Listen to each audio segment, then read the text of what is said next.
Fala Dev, beleza? Meu nome é Fernando Graciano e hoje eu tô aqui para ensinar para você laços de repetição, beleza? É um conteúdo iniciante, mas que muita gente que está começando acaba tendo problemas, tá?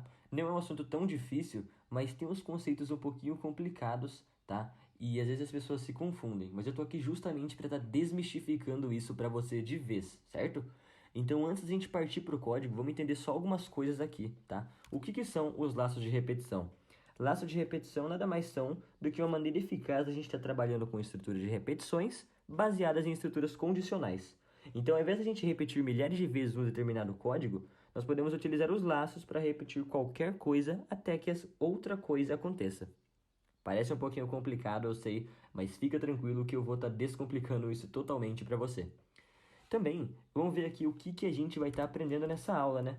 Eu vou ensinar para você a estrutura while, a estrutura do while e a estrutura for. E também quando usar cada uma dessas estruturas, que é muito importante. E também, antes da gente partir para o código, claro, vamos aqui nas extensões do nosso VS Code e vamos pesquisar por Node.exec, tá? Essa extensão Node.exec vai fazer com que a gente consiga rodar o nosso código de JS puro dentro do nosso terminal do VS Code, certo? O terminal integrado do VS Code. Então, por mais que tenha Node aqui no nome, nós não vamos estar programando em Node, tá? Vamos estar usando JS puro mesmo. Show de bola! Então, você instalou aqui sua extensão no VS Code, tá? A gente tem aqui que a gente vai aprender, então bora pro código. Vamos criar aqui um arquivo index.js, beleza? E aqui dentro desse arquivo index.js, eu vou criar uma variável, e o nome dessa variável vai ser contador. O valor inicial dela vai ser 0, tá? Para a gente conseguir fazer nossos testes aqui tranquilamente. Como nós vimos ali, a primeira estrutura que a gente vai aprender vai ser o while. Então eu vou escrever aqui e vou explicando para vocês como que as coisas no while funcionam. Você declara ele da seguinte forma: while abre e fecha parênteses. Dentro desses parênteses, o que a gente vai colocar? Nós vamos colocar uma condição. E se você já estudou o básico de programação, você sabe que as condições elas retornam ou true ou false, certo? Então, o while ele vai justamente fazer essa verificação. Caso o resultado da verificação ali seja true, ele vai executar o nosso bloco de comandos. Mas espera aí, qual bloco de comandos? Já a gente vai ver isso aqui. Vamos fazer o seguinte, vamos fazer uma verificação. Então, vamos colocar aqui contador menor ou igual a 10, certo? Então, agora sim a gente vai para o nosso bloco de ação. A gente vai abrir e fechar chaves e dar um enter aqui. E aqui está o nosso bloco. Dentro disso aqui a gente pode pôr qualquer coisa. Eu vou fazer um simples console.log contador, beleza? E basicamente isso aqui vai mostrar o valor da variável contador. Então vamos entender aqui exatamente o que eu estava explicando para vocês. Ele vai fazer essa verificação aqui da nossa condição. Ele vai ver, contador é menor ou igual a 10? Sim, true. Então ele executa o que tem dentro do bloco do nosso while. É exatamente isso que acontece. E vai chegar uma hora que essa condição aqui vai retornar false. E aí ele simplesmente para de executar o while, certo? Então ele verifica, faz o que tem que ser feito aqui e depois volta lá para cima e verifica de novo. Assim que ele retornar assim que ele retornar false, ele vai parar de executar. Mas aqui a gente pode ver que o valor da nossa variável não muda. Então vamos fazer ela mudar aqui. Vamos adicionar aqui um contador mais, tá? Para quem não sabe, contador mais é a mesmíssima coisa. A gente está colocando contador, recebe contador mais 1, tá? É exatamente a mesma coisa. Mas a gente coloca o contador mais por questões óbvias, né? É bem mais simples, mais fácil, mais bonito. Então tá.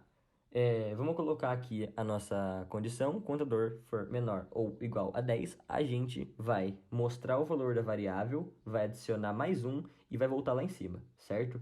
Então vamos apertar F8 aqui e ver o que acontece. Essa extensão aqui é o Node.exec, tá? Isso aqui é o Node.exec funcionando. E podemos ver que ele mostrou de 0 até 10, certo?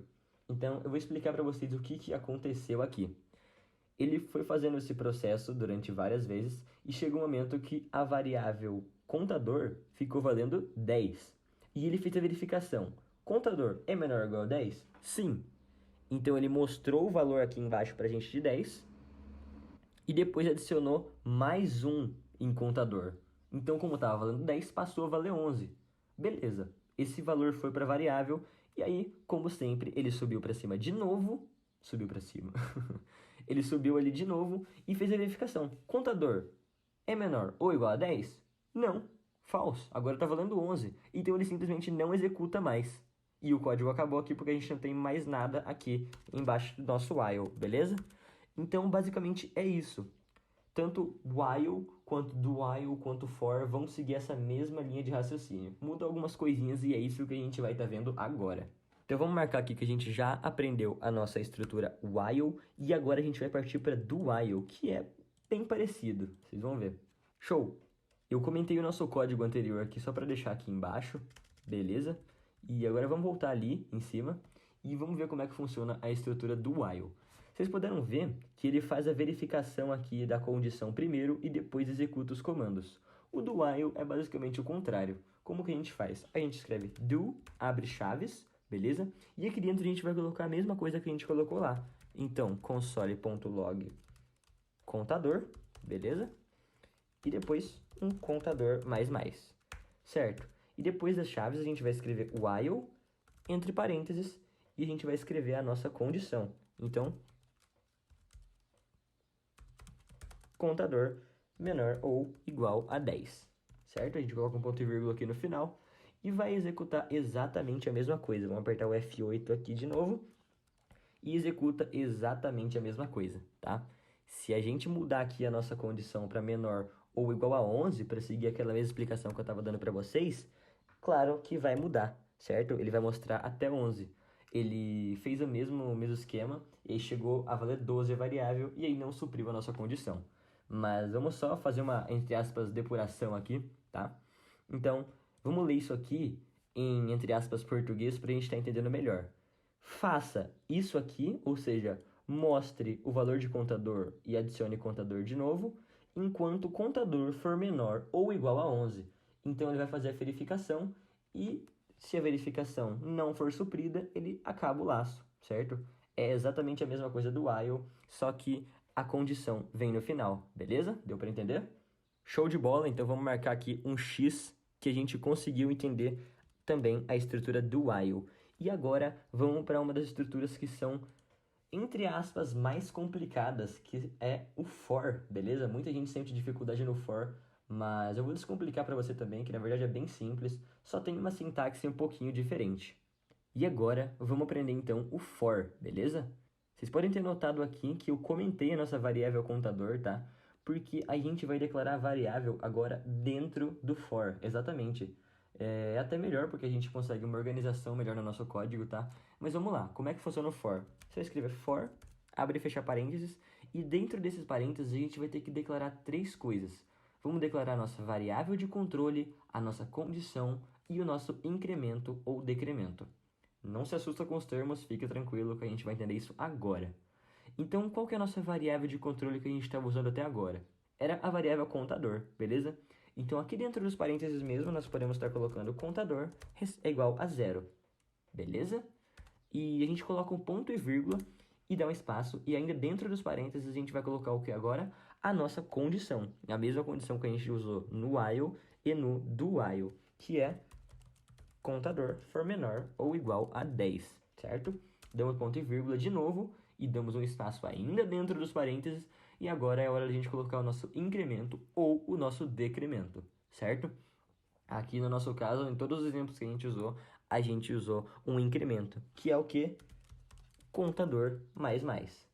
Perfeito. Saindo dos parênteses aqui, a gente pode estar abrindo chaves. E agora, a gente fez o quê?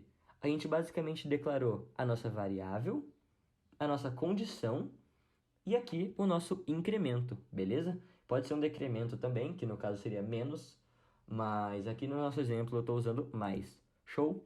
E aí a gente pode notar uma coisa. Dentro dos dois blocos aqui, a gente deu o contador mais, mas o contador mais a gente já declarou ali em cima. Então dessa vez vai ser ainda mais simples. Aqui dentro do nosso for, a gente simplesmente vai colocar console.log contador. Beleza? Se eu apertar F8 aqui, vai dar exatamente o mesmo resultado desses dois outros códigos que a gente fez aqui. Beleza? Se vocês notarem, o for a gente usou simplesmente 3 linhas para fazer ele, enquanto no do while a gente usou 4 e no while a gente usou 4 também. Então, vocês podem ver que é muito mais eficiente o for, sabe?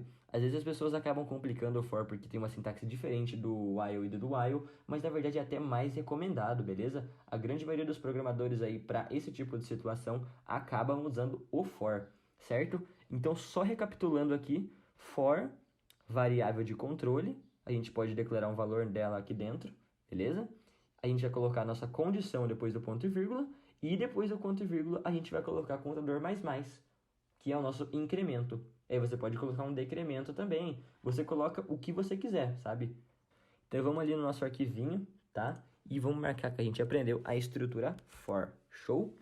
E agora, quando que a gente usa cada uma dessas estruturas? É recomendado utilizar a estrutura for sempre que você souber o tamanho do intervalo, beleza? Então, a grande maioria das vezes a gente realmente sabe quantas vezes aquilo ali vai executar, porque aqui no nosso arquivo a gente colocou valores pequenos, mas se forem valores muito grandes e com cálculos muito grandes, porque ali eu só coloquei contador mais, mas podia ser contador dividido por 10 ou por não sei, um número bem grande.